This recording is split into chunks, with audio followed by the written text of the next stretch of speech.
आज दो शब्दों के अंतर को समझेंगे, एक है फाइन और एक है पेनल्टी। दोनों के कानूनी अर्थ जो हैं अलग अलग होते हैं, प्रक्रिया भी अलग है इनको लगाने की।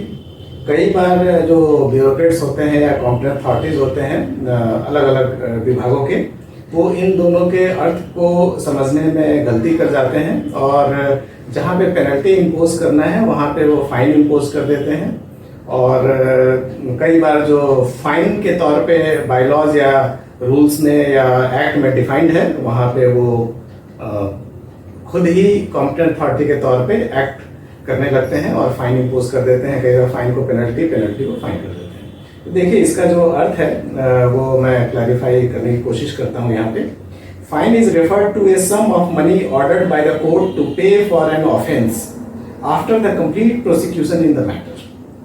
On the other hand, penalties do not involve court proceedings and they are imposed when a person does not comply with the provision of a specific act. तो यह बड़ा साफ तौर पे कहा गया है कि जो पेनल्टी है उसके लिए प्रोसीडिंग्स या प्रोसिक्यूशन करने की जरूरत नहीं है। जब कोई person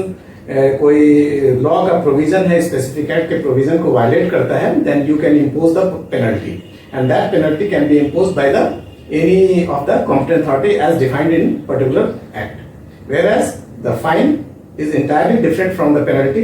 Fine can only imposed by the competent court, and it is the jurisdiction of the competent court to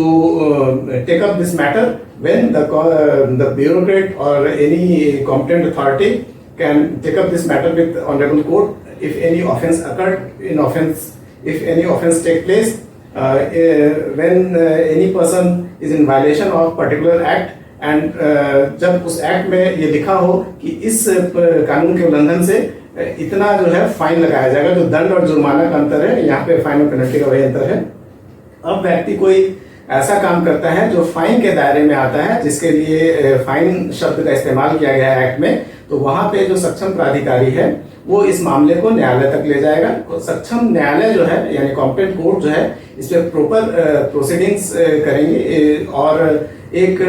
जो है प्रोसिक्यूशन के बाद आफ्टर प्रोसिक्यूशन एक कन्विक्शन होगा। और जब ये सिद्ध हो जाएगा कि किसी व्यक्ति ने